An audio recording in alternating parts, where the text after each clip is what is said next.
Here we go.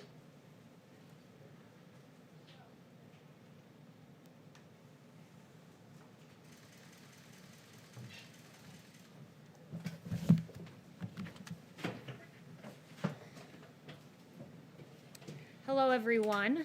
President Trump will participate in a roundtable to hear stories of families positively impacted by law enforcement that will be taking place shortly after this briefing concludes. The president stands with our police officers, our men and women across this country who valiantly patrol our streets and protect our citizenry. This president stands on the side of law and order to secure peace in our streets. That has always been his priority and remains so today. Tragically, this weekend we saw a devastating ambush attack against brave law enforcement officers in McAllen, Texas. Officer Edelmiro Garza Jr., who was 45 years old, and Officer Ismael Chavez, who was 39 years old.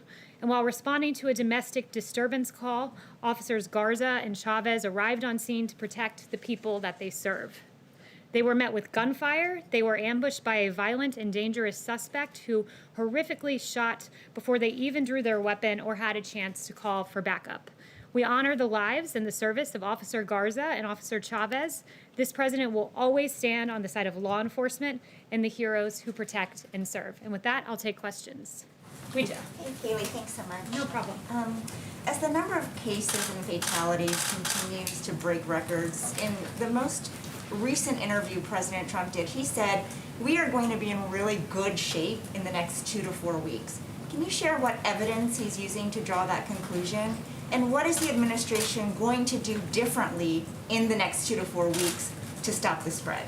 So the one thing I would note is that when you look at the mortality rate, we're seeing that our efforts here at the federal government have been working. And to give you an example of that, when you look at New York and New Jersey, there were 21 deaths for every 1,000 cases, 20 deaths for every 1,000 cases in the case of New Jersey. Those were the ratios we were seeing just a few months ago. Now New York and New Jersey are down 1.7 per 1,000 and 1.8 per 1,000 respectively. And moving beyond New York and New Jersey, we're seeing in Florida, for example, though they have 12 cases for every 1,000, it is 0.2 mortality for every 1,000 cases. In Arizona, 0.3 deaths for every 1,000 cases. So we are seeing that our therapeutics are working, that dexamethasone and convalescent plasma and remdesivir are working, and that's something good, and it's something that the president takes note of. But 2 to 4 weeks is such a short time period. I mean, what specifically are you doing to stop the spread? There's a lot, and I'm very glad that you asked that because it is worth highlighting the work that we're doing each and every day. For one, we're surging personnel to Arizona, Texas, California. We already have people working in Florida, surging remdesivir to states that are seeing rising case numbers. We're also surging testing supplies to decrease turnaround time. These are several action items that Dr. Birx briefed me on before coming out here. The White House will be going to several states this week, Dr. Birx in particular, to Louisiana, Mississippi, Alabama, Georgia, South Carolina. We've sent 19 HHS teams to metroplexes, 8 more coming this week. So we are aggressively on the ground reacting to this virus, and we're encouraged to see the declining mortality compared to a few months ago. Jim, I haven't seen you in a few weeks. Yeah. Glad you're back. Thanks. Kayleigh, why is the White House trashing Dr. Fauci and sending out opposition research like memos to reporters? The president has gone off on anonymous sources in the past. Why not have the guts to trash Dr. Fauci with your own names? So President Trump, I'll refer you back, there's no opposition research being dumped to reporters. We were asked a very specific question by the Washington Post, and that question was, President Trump noted that Dr. Fauci had made some mistakes, and we provided a direct answer to what was a direct question. Hasn't the president made mistakes? He suggested at one point that Americans inject themselves with disinfectants, that sort of thing. Why not send out these notes to reporters about what Dr. Fauci said in the past with your names on it? They were sent out by a White House official. The president has said he doesn't trust anonymous sources, and yet you were sending out these notes to reporters anonymously. Look, I would note that in terms of the president and his record on coronavirus, he stands by the actions and the steps he's taken in this historic response. You have Dr. Fauci, who said that the record of this president is impressive.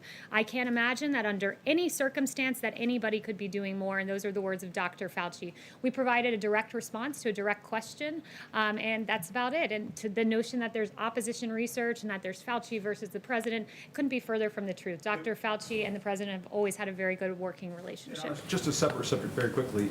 Does the president or the administration plan to make it very clear to the Russian Federation that there should not be bounties placed on the heads of American soldiers serving in Afghanistan?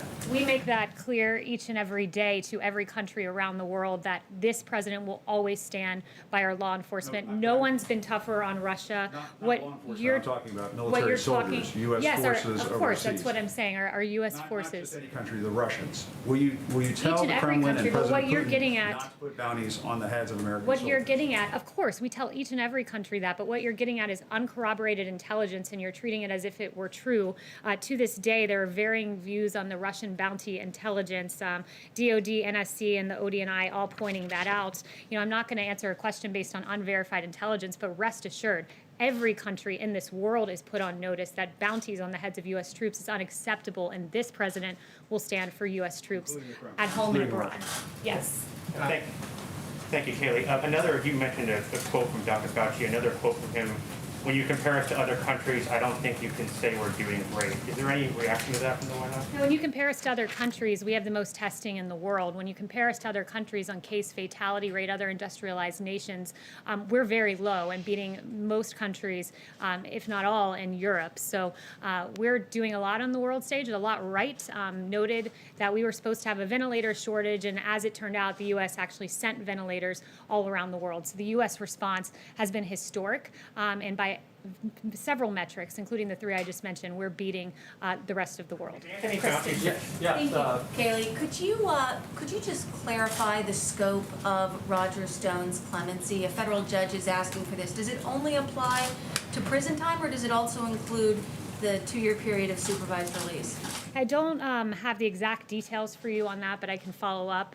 What I will say is that the Roger Stone clemency was a very important moment for justice in this country. You had a completely bogus Russia witch hunt that found nothing, and in order to justify the waste of taxpayer dollars, you had Robert Mueller charging people with process crimes, and it's really curious to me that with Roger Stone, you know, he's charged of false statements, but McCabe was charged of false statements, lying to federal investigators. Brennan, false statements to Congress. Clapper, false statements to Congress. But last time I checked, they didn't have 29 FBI agents wearing tactical gear, showing up at their house in a pre-dawn raid, wielding M4 rifles, sweeping across their lawn, as happened to Roger Stone. They didn't have 4 agents using battering rams, breaking down their front door over false statements. And they didn't have helicopters hovering over their houses and 2 police boats that roared up. Instead, McCabe and Clapper and Brennan and these guys are given lucrative contracts, books, contributorships. So there are really 2 standards of justice in this country, as Adam Schiff noted. Fortunately, he doesn't have the facts to back up the way he meant that term. Mario? One more question, Yes, if I could. The president retweeted something this morning implying that he believes that he retweeted something saying that the CDC is lying about the coronavirus in order to hurt his chances of getting reelected. Does the president believe that the CDC is lying about COVID-19? The president, with his intent in that retweet, expresses displeasure with the CDC, some rogue individuals leaking guidelines prematurely. You had a 63-page plan that was leaked prematurely. He believes that that misleads the American public when there are planning materials released that are not in their fullest form and their best form. So that's what he was getting at. But overall, the notion of the tweet was to point out the fact that when we use science, we have to use it in a way that is not political. When you had 1,300 health experts sign a letter not to condemn large crowds of protesters. But some same health experts say churches need to stay shut down, or lockdown protests somehow don't get the same First Amendment rights as the protest that we saw in our streets. We need to use science, lean into science, but not use it and cherry pick it to fit whatever our particular political persuasion is. So he has Yes, confidence in the Mario. CDC? He does, Mario. Thank you, Kayleigh. Given what we're seeing in Florida with the cases rising, is the president anticipating a scaled-down version of the convention next month? And if so, is that something that he would be content with? That would be a question for the campaign, but we still plan to move forward with the convention here at the White House. But for particularities, I would point you to the RNC and to the campaign. Yes, Just to Steve. close the loop on Dr. Fauci, does the president still appreciate the advice that he gets from him? Certainly. Dr. Fauci is one of many on the task force who provides advice. And I would note, Dr. Fauci is an epidemiologist, an infectious disease expert, and he provides his opinion there. You also have other experts like Dr. McCann's Katz, who are behavioral health experts who provide opinions about the holistic health of the child, and she's been a voice for reopening schools and the damage long-term lockdowns can do. You have Dr. Mustafa Salawi, who's working on the vaccines. So there are a number of scientists who are experts in various issues and various specialties, but the president takes the full opinions of the task force and the varying opinions sometimes and moves forward in a way he thinks is best for this country, like he did with the China travel ban. Secondly, Kayleigh, the travel ban with Canada expires in about a week. Is that going to be extended? Or are you talking with Canada about that? So no announcements now for our plans with Canada. Yes, Arizona has more new cases of coronavirus than any country in the world, more than the European Union as a whole. So isn't by that metric the United States not doing as well as other countries in handling this? No, because when you lead the world in testing, that means that you identify more cases. Deaths sort of starting to And rise. I would note, well, you talk about deaths. I can give you that particular information, which Dr. Birx gave to me before running out here, which is in Arizona, you have 17 cases per 1,000 population and 0.3 deaths per population, which means our therapeutics are working, and we're in a better place today than we were before. Shirley Bird, a school teacher in Arizona, died, however, when she was following all the rules. She wore a mask, she wore gloves, she was teaching summer school, she got it, died. 2 other teachers got it and are ill. Her family, her husband, her daughter. I mean, how do you tell parents of school children that it's safe to send their kids back to school when something like that happens? Well, I would point you to the words of the CDC director, who said children are not very affected by this and typically are not spreaders in this. But I would also point to the consequences of staying closed. We have to look at the holistic health of the child. And when you have, according to HHS, 1/5 of all child abuse cases being reported by teachers and educational staff, we cannot stay closed. When you have DC Family Child Agency talking about a 62% decrease in abuse cases being reported, you cannot stay closed. When even the AAP, American Academy of Pediatrics, talked about morbidity and mortality if schools stay shut down, and 70 to 80% of children with mental health diagnoses receive their care in schools. The consequences are grave if we stay shut down. And there's a way for essential workers to go back to work just as our meatpacking facilities did, just as you all in the media are essential workers. We believe our teachers are as well. Yes. Catherine. Thanks, Kayleigh. The administration has said that the goal of maximum pressure is to force Iran back to the negotiating table so we can get a better deal. Is that still the goal of maximum pressure? And in light of the reported new trade and military partnership between Iran and China, what evidence is there that the policy is succeeding? I have no information today to update you on our Iran relationship, which stays the same today as it has been. Yes, Daniel. Thank you. I have 2 quick questions. President Trump's former chief of staff, Mick Mulvaney, who still has a role in this administration, he said in an op-ed today that we still have a testing problem in this country and that he and his son have to wait for 5 to 7 days for results. If even President Trump's former chief of staff levels this criticism, doesn't that indicate we do have a problem with testing? Do you have a reaction to his op-ed? Yeah, our reaction is that we've tested, we lead the world in testing. We've done more than 40 million tests. That's an extraordinary number. Admiral Joie gave us an update yesterday that on Friday we did over 800,000 tests. We tripled, quadrupled the number of tests. This is his exact quote. We also have 12,000 retail test sites that are there, and we're surging testing in basically every specific county that's having a problem. And Dr. Birx was just walking me through pooled testing, which will be a way way to process tests at an even faster rate. So leading the world in testing, I would say, means we're doing a pretty good job. Does the Deborah. president have a reaction to the Washington Redskins dropping their name today? Yeah, it's a good question. You know, I haven't talked to him since the specific announcement's been made. I have talked to him, but not specifically on that.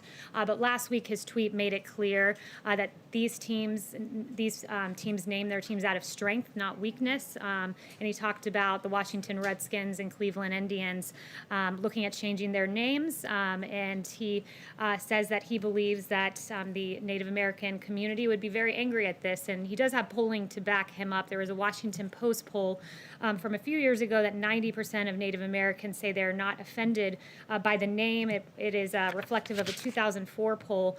And the Washington Post notes that many of these Native Americans voiced admiration for the team name, like Barbara Bruce, who said, "I'm proud of being Native American and of the Redskins. I'm not ashamed of that at all. I like that name."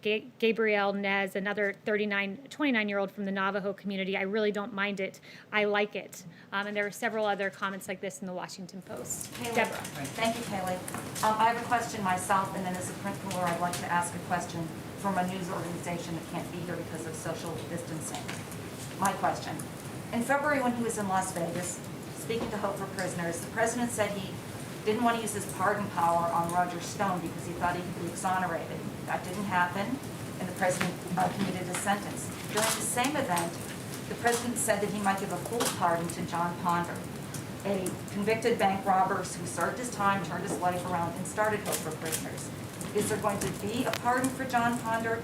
And what about the more than 1,300 pardon applications sitting in the pardon attorney's office? Because there's talk now that people don't go to the pardon attorney's office, they go through the White House. Is that a good thing, or does it mean that only politically connected people can get pardons? So I have no update on John Ponder. It's absolutely not the case that only those who are politically connected get a pardon. This president is the president of criminal justice reform. This president did the First Step Act. This president has fought for those who are given unduly harsh sentences more than any Democrat who liked to talk about it but never actually did it. And in fact, when you compare the pardoning record of this president with past presidents, it's quite striking that this president's given 36 pardons and commutations. President Obama gave 1,927. And when you look at the nature of some of the pardons given, let's say under President Clinton, you talk about politically connected pardons. We can't get more politically connected with pardons than pardoning your brother, Roger Clinton, as President Clinton did. Susan McDougal, one of your associates who was pardoned for her role in Whitewater. Mark Rich, who gave $450,000 to the Clinton Library, or at least his wife did, donated $1 million to Democrat campaigns, and then he gets a pardon from President Clinton. And notably, a lot of these pardons were when he was going out the door. So this president's used it sparingly and instead focused on criminal justice reform, helping to rectify racial disparities in our sentencing. And Clinton and Obama appears did a whole lot of pardoning, and in some cases politically motivated, it seems, but didn't do a whole lot to help the innocent people who have served their time and been given unduly harsh sentences. I have Chris. a follow-up for someone who asked me to ask a question because of social distancing. This is from Jackson Richmond at the Jewish News Syndicate. What's the president's stance on Israel planning to apply sovereignty to parts of the West Bank and to Democrats? From Nancy Pelosi to AOC, who warned that such a move would undermine U.S. national security and the U.S.-Israel alliance. So I have no update today on the current status, but just other than the president has been a strong supporter of Israel. Chris. Thanks, Kayleigh. We're coming up on the 3-year anniversary of the president tweeting he banned transgender people from the military in any capacity, which led to the policy currently in place. Last week, a group of 116 lawmakers led by Congresswoman Del Bene wrote the administration urging them to lift the policy. Would the president reconsider the policy? I haven't talked to him about that specific policy, but this president is proud that in 2019, we launched a global initiative to end the criminalization of homosexuality throughout the world. He has a great record when it comes to the LGBT community. The Trump administration eased a ban on blood donations from gay and bisexual men, and he launched a plan to end the AIDS epidemic by 2030. So we're very proud of our achievements. The ban on John. transgender people in the military is still in place. John.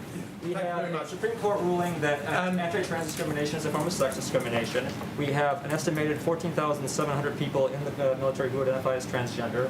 We have a poll showing upwards of 70% of Americans support transgender service, and we have major medical and psychological groups saying there's no problem with transgender people in the military. So what is the reason for having the policy currently in place? I have no updates for you, but several of the events that you cited, like the Supreme Court ruling, I would refer you back to Justice Kavanaugh, who said we are judges, we're not members of Congress. Instead of a hard-earned victory won through the democratic process, today's victory is brought about by judicial dictates. So we'll always stand on the side of correct statutory interpretation. Thank you. Yes. Kayleigh, thank you very much. Can you really say that the rise in testing accounts for the rise in the number of cases?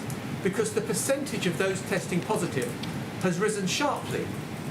Yeah, so I would say to this, as we've always said, that there would be embers, there would be fires. So we readily acknowledge the embers and the fires that are around the country, but we also note that it's logic, basic common sense. When you're testing more than any country in the world, you're going to identify more cases. We've tested more than 40 million. That means we will identify more cases. But when you see the fact that mortality has come down per 1,000 population in a way that it was not months ago in New York and New Jersey, it means that we have become very adept at our therapeutics and our ways of finding people in communities rather than in hospitals, catching things early, and moving forward in a way that we know how to aggressively attack this virus and keep the American Follow up with the travel ban. No. Just can I ask you on the travel ban? Sure.